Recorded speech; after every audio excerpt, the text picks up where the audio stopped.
Hi guys, Parsa Vahid here, owner of Strand Life Financial Group. Hope you guys are all doing well.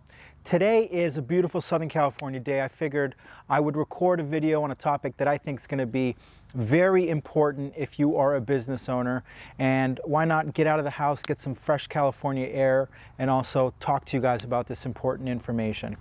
So back in December of 2019, Congress and the Senate and President Trump signed into legislation what is known as the Secures Act. This act, very similar to all the other titles of all the other acts, the Patriot Act, the Affordable Care Act, it's aimed to help American citizens.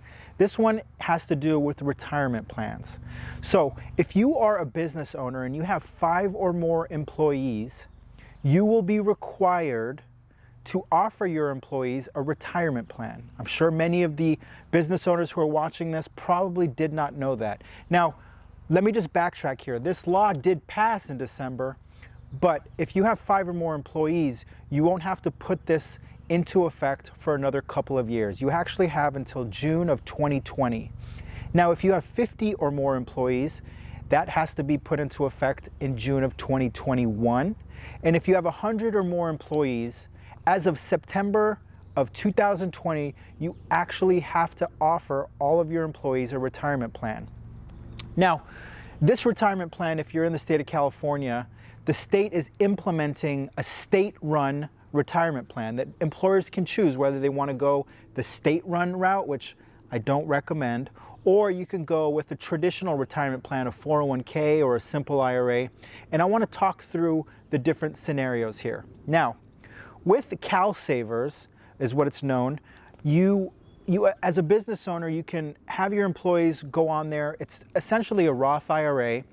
They can only put in $6,000 into this plan, and they have a limited number of investment options. It does, however, satisfy the criteria to make sure that you are compliant.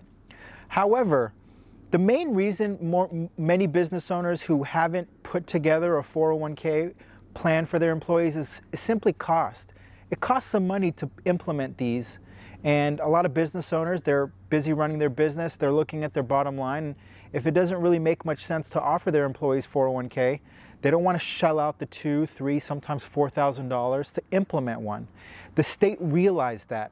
So what they've done is they're offering tax credits to set up a 401k plan as a business owner. So if you are a business owner, you should absolutely take the route of running a 401k as opposed to Cal Savers or whatever other state-run retirement program that they're implementing. Now, I want to talk through the differences between having a state-run program and a private 401k. First and foremost, I mentioned the contribution amount. So again, $6,000 versus up to $19,500 on a private 401k plan. So you get an additional $13,500 that you can contribute. With Cal Savers, you can only do a Roth option, which means after-tax dollars. With a 401k, you can do pre-tax or after-tax dollars. So for someone who's looking to get a tax deduction, they're going to want to be offered a 401k as opposed to a Cal Savers plan. So on top of the additional contribution amounts, you get the contribution deduction on the front end. Another important component, if you are a business owner or what is known as an HCE or a highly compensated employee of the group, with Cal Savers you can't contribute. You just don't have the ability to contribute to a Cal Savers plan. However, with a 401k or a simple or a Sept, you do have the ability to contribute. So it makes much more sense for you to want to put together a 401k plan for your business. I want to talk about a couple other things. So one of the other major components to 401k and one of the benefits is that if you were to get sued and you go through litigation, and I live in California, it's a highly litigious state, litigious state. And so you're going to have to protect your assets at all times. So you can put together a trust. However, all of the assets in a 401k have creditor protection. That's a very important asset protection strategy that we use. And so the Cal Savers program unfortunately doesn't have that. Another reason why setting up a 401k makes much more sense. The other component is that I mentioned the tax credit. So before 2019, you would get up to 50% in terms of a tax credit to set up a 401k plan. It wasn't much. The new law stipulates that you can get a minimum of $500, maximum of $5,000, and it's $500 per employee to get a tax credit. So the government is essentially incentivizing you to set up a 401k, but they're saying, listen, if you don't want to set up a 401k, you're going to have to come onto the state-run program. And now, while we're talking about state and federal-run programs, I just want to talk about my personal opinion, which is any state or federally run program, especially when it's first becoming implemented, is going to be clunky. It's going to have a lot of issues with it. And more oftentimes than not, anything on the private sector is much better than it would be through the public sector. So the state government, again, is giving you the option to pick and choose. It really makes more sense, more oftentimes than not, to set up a private 401k plan. Through the Secures Act, a couple other components. Obviously, you get a financial advisor with a 401k plan. You get someone who can advise your employees on the benefits of contribution. You get that kind of extra level of touch. CalSavers program, you're on your own. The Secures Act also has a new feature which allows annuities within a 401k. There's a lot of moving parts in that. We'll talk about that in a completely separate video. Generally speaking, more oftentimes than not, annuities are not the best form of an investment. It's really for the right clientele. They are great, but for the wrong clientele, they can be extremely expensive, high fees, and just not in your best interest. However, you do have that option on the 401k platform, which is not bad. Also, if you want to become a little bit more creative with your retirement plan, some people may have heard of profit sharing. You can do a 401k and profit sharing plan, whereas let's say you have a great year in your business and you want to keep your employees happy, you can essentially share some of the profits with them, and you can add that to a traditional 401k. With CalSavers, that is not an option. Another benefit of a 401k. Also, the investments. This is probably the most important thing when you're investing in a retirement plan.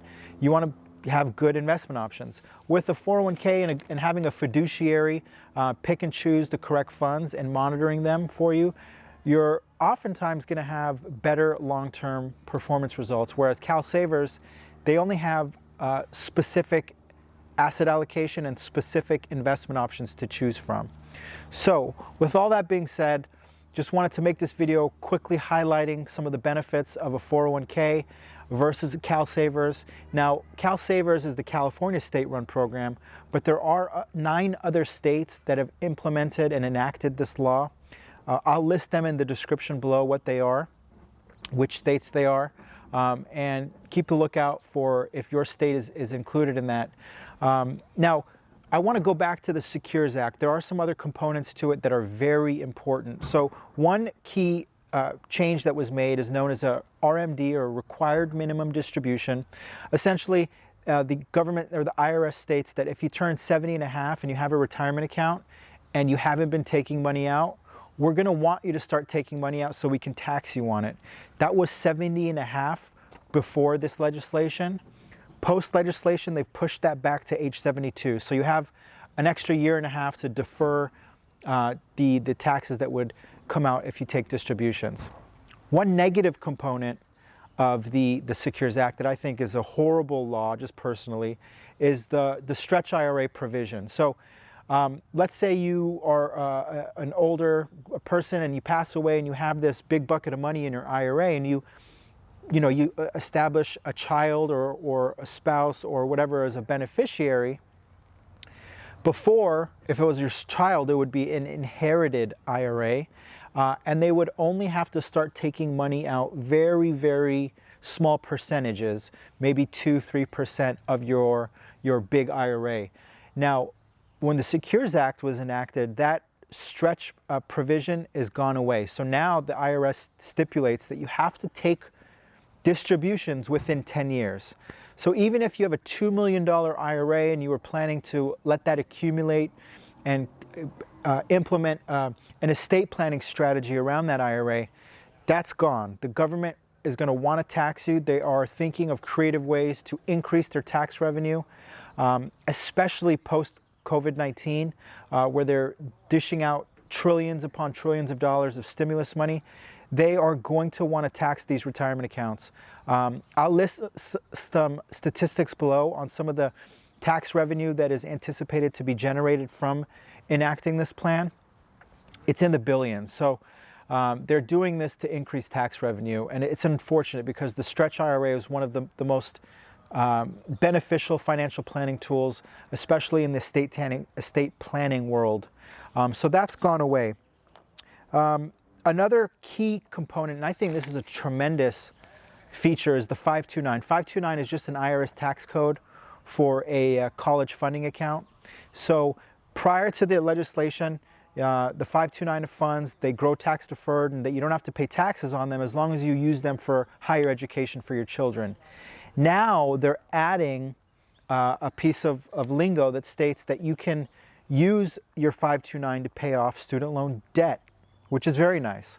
So assuming you have a couple children, one of them has their college paid for, the other one has some student loan debt, you can use that 529 account to pay off the other siblings' student loan debt. So there are some features that are good, some features that are not so good on the legislation, but overall it is trying to incentivize Americans to plan for their retirement. Now, about 89% of people who have a 401k speak highly of it.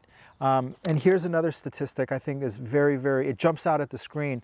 9 in 10 Americans with 401k say that they wouldn't have saved as much without it.